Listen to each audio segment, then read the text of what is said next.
Hi everyone, this is Chris from A Bar Above, and today what we're going to be focusing on is private events and the equipment that you're going to need to bring with you in order to do a great job.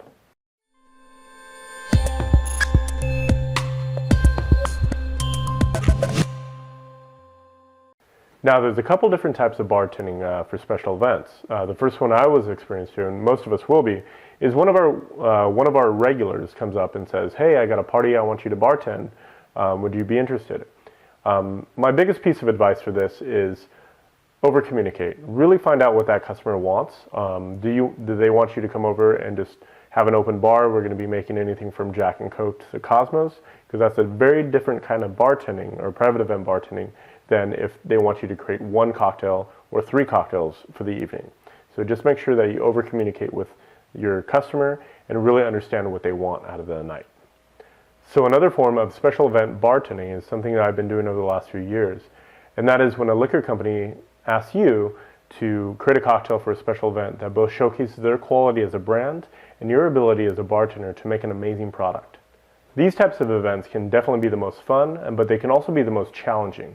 The location that you're asked to bartend can be anywhere from a full standing restaurant or bar, or it could be completely off location in some place that it was never designed for special events.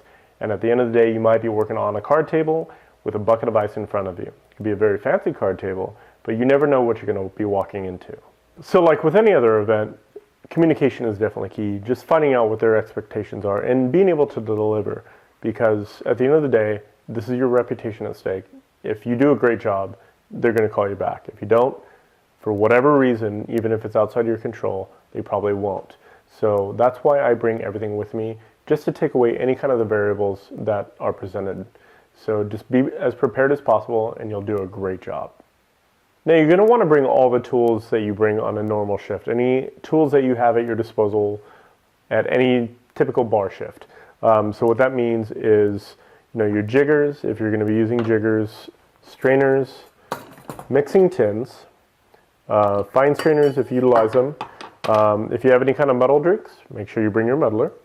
Bar spoons, anything like that. Some of the items that you probably might not even think about, I know I didn't my first time, is, typically the bar or the restaurant you work at provides an ice scoop.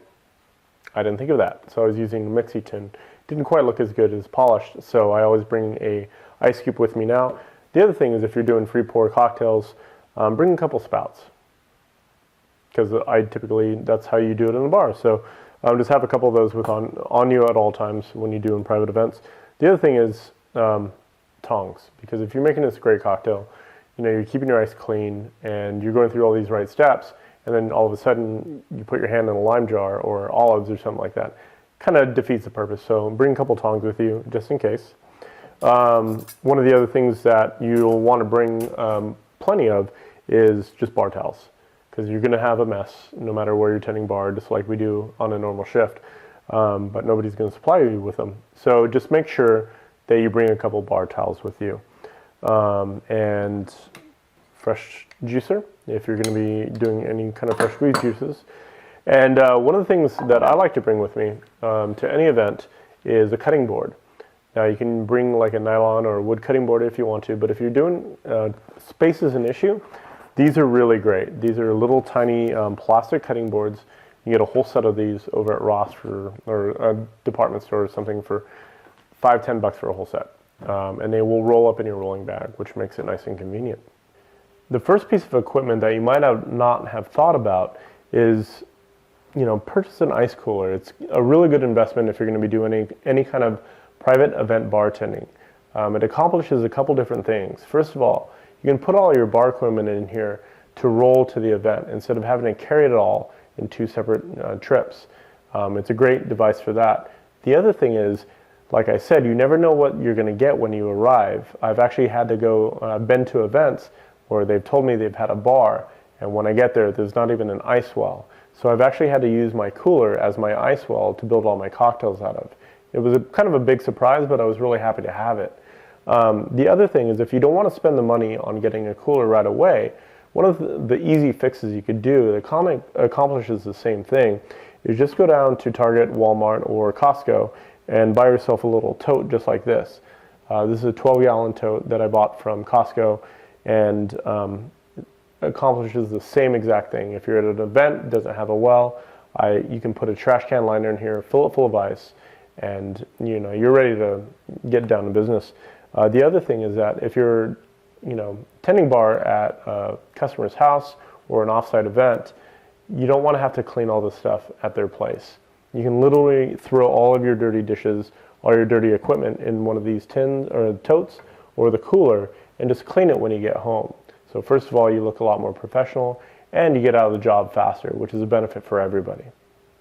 Now, another thing to consider is if you're the only bartender or you don't have enough bartenders for a large group of people, is I would highly recommend batching your cocktails, so creating these large quantities of drinks so you don't have to get hands-on every single time you shake a drink. So for that, you're going to need to upgrade some of your equipment. Instead of using the typical measuring device you're using in a restaurant or a bar, you're going to want to get measuring cups that can hold different kind of volumes here. The other thing is that you're going to want to invest in something that can hold all this alcohol or all these cocktails. So it could be very simple like this, something you can find either Ross, Goodwill, Amazon, anything like that. Or if you want to, you can make an investment in something that's really beautiful and a great presentation piece that's a great marketing tool for yourself. Now, the last few things that you might not have considered, but I highly recommend you include in your kit, first of all, is a Sharpie. I can't tell you how many times this has really helped out in the past, but it's something you definitely want to put in there. And it takes up very little space. The other thing is that you should bring a couple trash bags for you along any of these events. I always wish I had more, even if they supply trash cans. I always find myself hoping I had one more trash bag. So bring a couple extras with you just to help with cleanup. And if you need an ice chest, an ice well, you'll have a bag just to throw in there to make sure the ice is going to stay clean.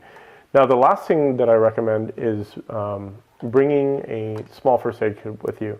You're in an environment you're not used to. You're under a lot of pressure, and it's very, very fast paced.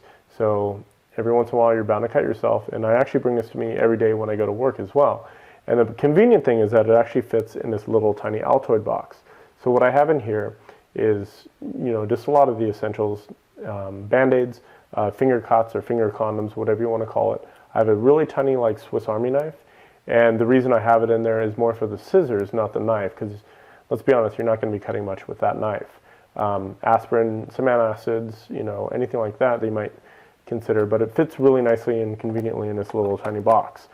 The other thing is that you're bound to cut yourself eventually, especially in these high pressure environments where you're not used to, your space. So I used to use crazy glue to seal up any kind of cuts that I had in my hand.